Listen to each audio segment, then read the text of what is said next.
अवधूत चिंतन श्री गुरुदेव दत्त स्वामी महाराज की जय। छत्रपती शिवाजी महाराज की जय।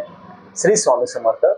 आज मी आपल्याला गुरुपौर्णिमा निमित्त गुरु का करावा याच्याबद्दल मी आज पूर्ण माहिती सांगणार आहे। चॅनलवर पहिल्यांदा आला असेल तर अवश्य सबस्क्राईब करा, म्हणजे येणारे नवीन व्हिडिओ श्री स्वामी समर्थ महाराजांचे गुरुचरित्राचे आणि नवनाथ पारायणाबद्दल माहिती भेटेल।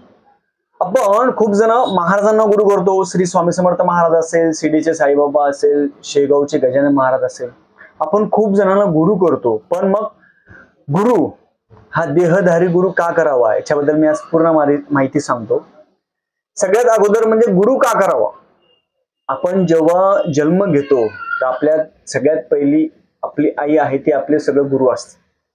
सगळ्यात पहिली आई आपली गुरु असते, ती आपल्याला चालायला शिकवते, बोलायला शिकवते, सगळ्या गोष्टी आई शिकवतात। नंतर वडील आपल्याला सगळी जिम्मेदारी शिकवत असतात। जगामध्ये वावरायचं कसं, बोलायचं कसं, राहायचं कसं, हे आई आणि वडील शिकवत असतात। आपण लहान असतो, चालायचं कसं, बोलायचं कसं, आई वडील दोघं जण शिकवत असतात।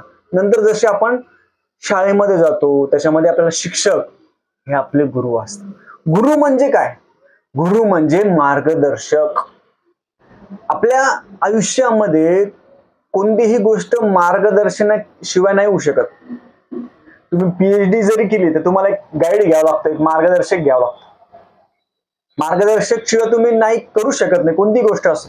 तुम्ही ड्रायव्हिंग स्कूल मध्ये जरी गेले तर तो एक मार्गदर्शक असतो, सोबत बाजूला बसलेला व्यक्ती असतो। का बरं?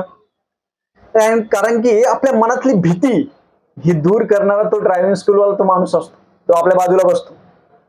तसंच आपल्या आयुष्यामध्ये आपण कुठं संकटात अडकलो, काही प्रॉब्लेम झाला तर आपल्याला मार्ग दाखवणारा मार्गदर्शक तो आपल्या आयुष्यामध्ये गुरु असतो। कधीही बघा तुम्ही, आयुष्यामध्ये एक मार्गदर्शक हा गुरु असतो। आणि आपल्याला देवापर्यंत पोहोचायचं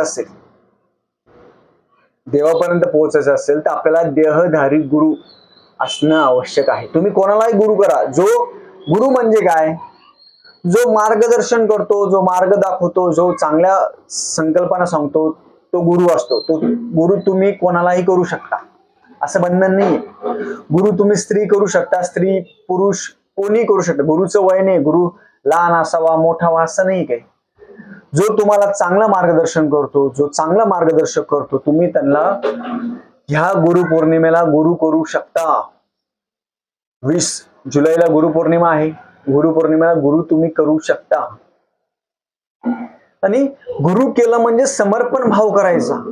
श्री स्वामी समर्थ महाराज तर आपले गुरु आहेतच। परब्रह्म भगवान श्री स्वामी समर्थ महाराज हे आपले विश्वगुरु आहेत, आपले सर्वांचे गुरु आहेत। पण एक देहधारी गुरु आपल्या आयुष्यात पाहिजे, जो आपल्याला मार्गदर्शन करेल, आपल्या समस्या सोडवेल, आपल्याला जे काही माहिती असेल ती माहिती सांगेल।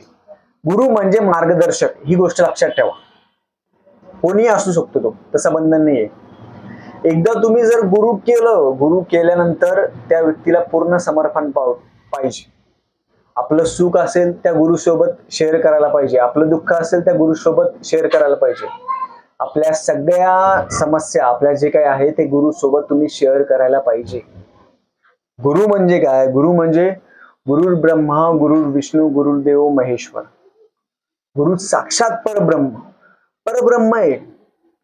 जसं गुरुचरित्रामध्ये वर्णन आहे बघा की एका गुरूंची तो खूप सेवा करत असतो। गुरूंचं पाद्यपूजन असेल, गुरूंना जे काही लागत असेल त्या सगळ्या गोष्टी तो गुरूंना देत असतो। आणि ते केल्यानंतर त्यांची जी सेवा आहे ती गुरुपर्यंत पोहोचते, देवापर्यंत पोहोचते। देव येतात आणि देव म्हणतात की तुमची सेवा मला खूप आवडली, तुम्ही गुरूंची सेवा केली ही मला खूप आवडली, तर आम्ही तुम्हाला वरदान देतो, ते वरदान घ्यावं। तो संदीपक जो म्हणतो की तो शिष्य असतो, तो म्हणतो मी भजत नाही, म्हणजे मी तुमची सेवा करत नाही। मग तुम्ही मला कसं का वरदान देऊ शकता? मी माझ्या गुरुची सेवा करतो, तर माझ्या गुरुला तुम्ही द्यावं, जे वरदान असेल ते गुरुला द्या। ते म्हणतात नाही, तू सेवा केली तुलाच आम्ही वरदान देणार आहोत। तसंच आहे आपल्या आयुष्यामध्ये। खूप जण काय करतात, खूप सेवा करतात बघा। गुरुचरित्र पारायण असेल, नवनाथ पारायण असेल, स्वामी चरित्र असेल, खूप सगळी सेवा करतात। पण खूप जण म्हणतात मग आम्ही एवढी सेवा करतो पण आम्हाला फळच भेटत नाही. का बरं नाही भेटत? कारण की अध्यात्मामध्ये गुरुशिवाय ज्ञान नाहीये. गुरूंचा हात तुमच्या डोक्यावर पाहिजे, देहधारी गुरूंचा हात तुमच्या डोक्यावर पाहिजे, त्यांचा आशीर्वाद तुमच्यावर पाहिजे. गुरुला काही अपेक्षा नसते तुमच्याकडून. आणि मी हे का बरं तुम्हाला सांगतोय याचं एक कारण समजून घ्या. मी पण महाराजांची सेवा करायचो. मी म्हणायचो काय गरज आहे मला गुरुची, काही गरज नाही, महाराजच गुरु आहे, मी असं म्हणायचो. पण ज्या दिवशी मला समजलं की देहधारी गुरु आपल्या आयुष्यात पाहिजे, जेव्हा मी गुरु केला, देहधारी गुरु आपल्या आयुष्यात असला, तेव्हापासून आपली आध्यात्मिक शक्ती वाढत असते. आता खूप जणांच्या मनामध्ये प्रश्न आला होता की गुरु कोणाला करावाच. खूप जणांनी कमेंटमध्ये विचारलं मला, मग गुरु कोणाला करायचं? तुम्हाला वाटेल त्यांना गुरु करा. तुम्ही जे मार्गदर्शन करता ते गुरु. ही गोष्ट संकल्पना लक्षात ठेवा. जे आध्यात्मिक मार्गदर्शन असेल, कोणतंही मार्गदर्शन असेल, चांगलं सांगत असेल तर त्यांना तुम्ही गुरु करू शकता. समोरचा व्यक्ती तुम्ही जेव्हा समोरच्याला गुरु करणार तो पहिली गोष्ट नाहीच म्हणणार आहे. तुम्ही त्यांना समोरच्याला कन्व्हिन्स करून समोरच्याला तुम्ही सांगायचं आणि एकच गुरुवर पूर्ण निष्ठा ठेवायची. गुरुंकडून काही अपेक्षा कधीही ठेवायची नाही आणि गुरुंना पण कधीही तुमच्याकडून काही अपेक्षा नसते. गुरु करणं म्हणजे काय? गुरुमंत्र कानामध्ये घेणं म्हणजे काय आहे? तुमची आध्यात्मिक शक्ती, आध्यात्मिक प्रगती ही गुरु केल्याने होत असते, अन्यथा नाही होणार. खूप जण म्हणणार मग आम्ही महाराजांची सेवा करतो, मग गुरु घ्यायचं का? गुरु करायचं का? अवश्य गुरु करायचं. मग गुरु करणं गरजेचं आहे का? अवश्य आहे. गुरुशिवाय तुम्हाला ज्ञान नाहीये. खूप जण म्हणतात मग आम्ही खूप महाराजांची सेवा करतो, मग गुरु करायची गरज काय? तुम्ही देहधारी गुरु अवश्य करायला पाहिजे. आणि देहधारी गुरुची सेवा केल्यानंतर मग महाराजांपर्यंत आपण जातो, महाराजांपासून आपण देवापर्यंत जातो. त्यांची सेवा करणं म्हणजे काय? फक्त गुरु करणं महत्वाचं आहे. ते जे मार्गदर्शन करणार, महाराजच त्यांच्याकडून मार्गदर्शन करून घेत असता. मग तुम्ही मार्गदर्शन, गुरु म्हणजे काय? जो मार्गदर्शक करतो तो. मग अशा व्यक्तीकडून तुम्ही मार्गदर्शन घेऊ शकता, महाराजांची सेवा अजून वाढवू शकता, तुमची आध्यात्मिक प्रगती अजून वाढेल. आणि आध्यात्मिकमध्ये प्रपंच आणि परमार्थ दोन्ही करायचं हे महाराजांनी सांगितलेलं आहे. प्रपंचमध्ये, परमार्थामध्ये जो आपल्याला साथ देतो तो म्हणजे गुरु. कधी लक्षात ठेवा. आपलं कसं फॅमिली डॉक्टर असतो आणि ड्रायव्हिंगचा मी तुम्हाला अनुभव सांगितलं. जेव्हा ड्रायव्हिंग आपण करतो, आपल्या बाजूला एक व्यक्ती बसलेला असतो, तो नुसता बसलेला असतो, काही करतो का तो?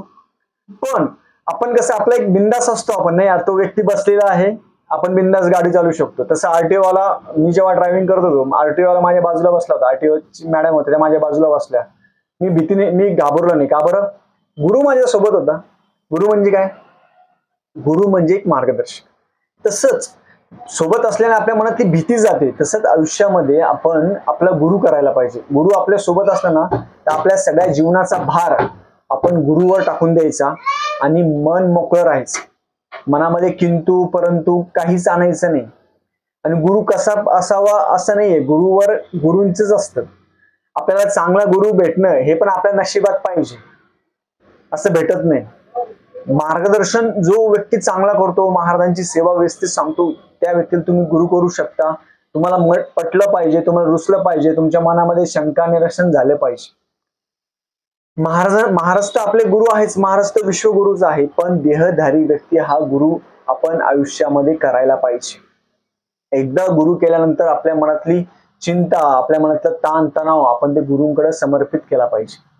मनामध्ये किंतु परंतु आणायचं नाही. कारण की गुरुर् ब्रह्मा गुरुर्विष्णू गुरुर्देव महेश्वरा, गुरु साक्षात परब्रह्म. गुरुशिवाय जगात आपण राहूच नाही शकत. जसे शंकर महाराज आहे, शंकर महाराजांनी जसे श्री स्वामी समर्थ महाराजांना गुरु केलं आणि शंकर महाराजांना पण खूप जण गुरु करतात.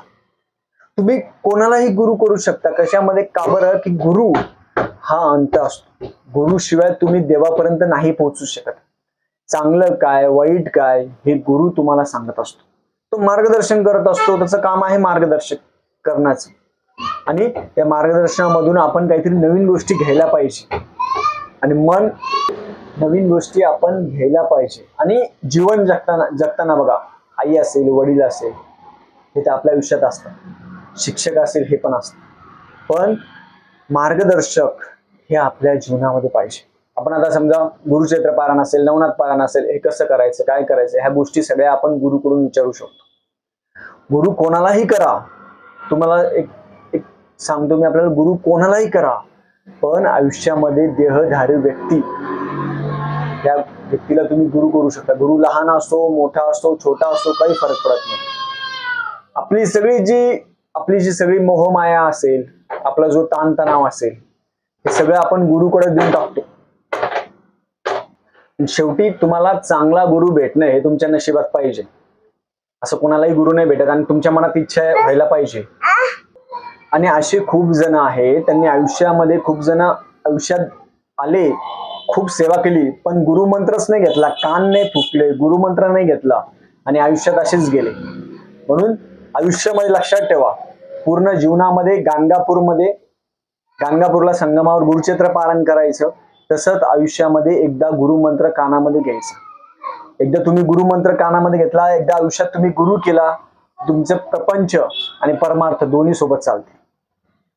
गुरु केल्याने जीवनामध्ये खूप बदल होते. तुम्ही स्वतःच तसं आत्मपरीक्षण करा.